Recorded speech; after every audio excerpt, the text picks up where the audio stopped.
구독자 여러분 안녕하십니까? 밀림입니다.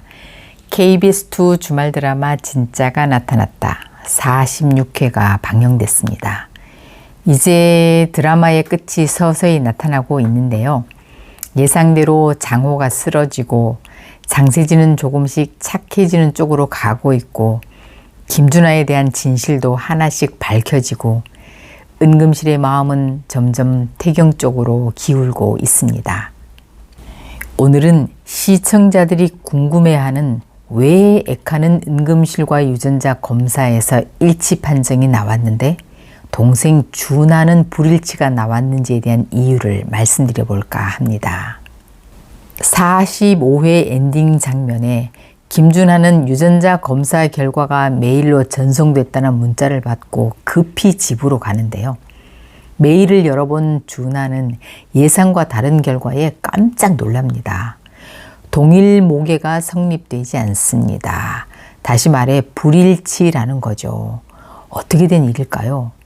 아니, 누나는 일치였는데 난 불일치라니. 김준하는 바로 이를 부탁했던 장세진을 부릅니다. 준하는 세진에게 네가 중간에서 장난친 거 아니냐고 의심해보지만 세진의 태도를 보니 그런 짓을 한 것 같진 않습니다. 도무지 이 상황이 이해되지 않는 두 사람. 그때 에카가 찾아왔습니다. 에카는 은금실과 통화하다가 엄마 제사에 누나도 부르라고 했는데 동생이 자신을 부르지 않았다는 걸 알게 됐어요. 에카는 왜 엄마 제사라고 말하지 않았는지 물어보는데 준하는 그냥 바빠서 깜빡했다고 둘러댑니다. 그때 에카는 준하가 꾸민 아기 방을 보게 되는데요. 준하는 지인이 짐을 덜 뺀 거라고 얼버무립니다. 동생의 태도가 아무래도 이상하다 느낀 에카는 다시 장세진을 만나 이것저것 물어보는데요.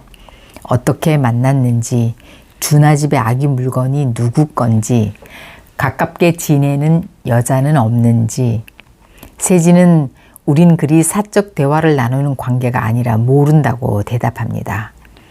태경은 고민 끝에 연두에게 파양 후 캐나다로 이민 가자고 말하는데요.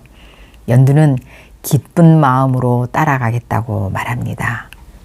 준하에게 전화를 건 은금실은 어제 가져간 칫솔 어떻게 됐어? 라고 검사에 관해 물어보지만 준하는 아직 못 맡겠다고 거짓말을 하며 할머니 밥이 먹고 싶어 밥 얻어 먹으러 가는 중이라고 할머니들이 가장 듣고 싶어하는 말을 하며 점수를 얻으러 갑니다. 손자 준하가 온다니 은금실은 손주한테 먹일 음식을 이것저것 준비하는데요. 그때 에카가 찾아와 사실 자긴 동생이 연락을 하지 않아 제사인 줄 몰랐다고 하면서 왜 동생이 이 집 가족들과 불협화음이 생겼는지 물어봅니다. 은금실은 하늘이와 관련된 모든 일을 사실대로 에카에게 말해줍니다. 은금실은 밥을 먹으러 온 준하에게 너 왜 누나한테 제사 알리지 않고 바쁘다고 거짓말했냐고 묻자 누나가 출국 준비에 많이 바쁜 것 같기도 하고 저도 바빠서 깜빡했다고 둘러댑니다. 은금실로부터 사건의 전말을 모두 들은 에카는 연두 집으로 찾아가 준하를 대신해 사과하고 어떻게 하고 싶냐고 물어봅니다. 연두는 공태경 씨와 아이를 키울 거고 지금 파양 절차를 밟고 있는데 결정되면 이민 가려고 한다는 말까지 다 해줍니다.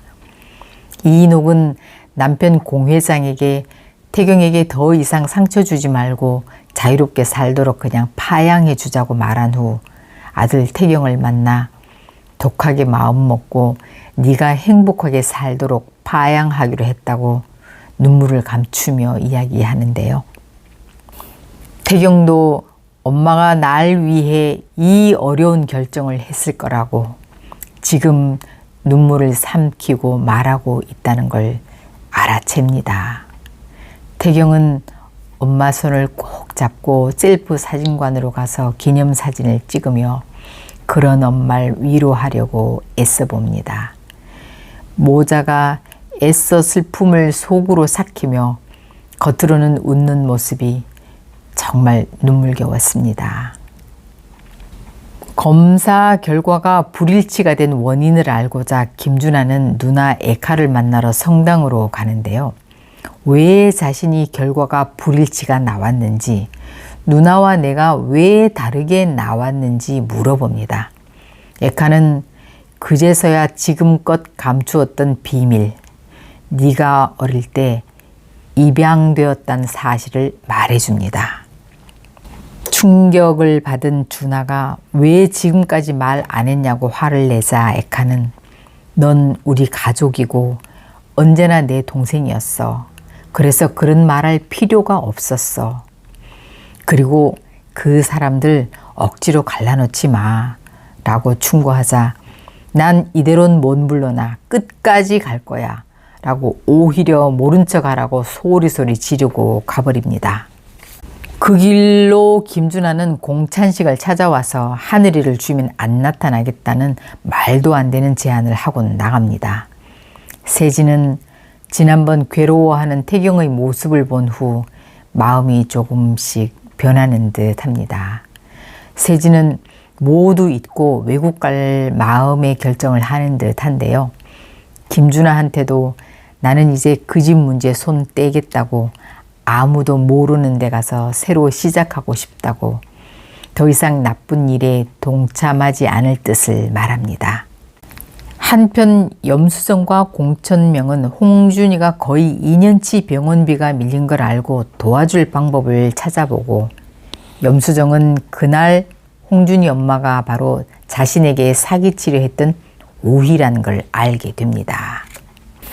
태경은 처갓집에 파양 사실을 말하러 갔다가 삼촌 강대상과 술을 잔뜩 마시고 취한 채로 본가로 와서 온 가족을 깨우며 술주정을 합니다. 태경은 그래도 이 집에 고1에 들어와 34살이 되도록 버티면서 우여곡절 끝에 이제야 가족이 되는 듯해 좋았는데 이제 자기 스스로 이 집과 법적 인연을 끊는다 생각하니 마음이 괴로웠던 거죠. 태경은 억지로 할머니 옆에서 자겠다고 어리광을 부리며 은금실 옆에서 잠이 듭니다. 은금실은 잠꼬대를 하며 자는 태경을 보니 꼭 자신이 이 아이를 쳐내는 것 같아 마음이 아려옵니다. 다음 날 은금실은 뭔가 큰 결심을 한 듯 준하를 찾아가는데요. 준하야, 너 하늘이 태경이 키울 수 있도록 하면 안 되겠냐? 라고 말하면서 46화가 끝이 납니다. 자신의 편이 될 거라고 기대했던 준하는 은금실의 이 말에 과연 어떤 반응을 보일까요? 하늘이를 양보하게 될까요? 다음 회가 정말 기다려집니다. 여기까지 들어주시고 구독, 좋아요로 항상 응원해 주셔서 감사합니다.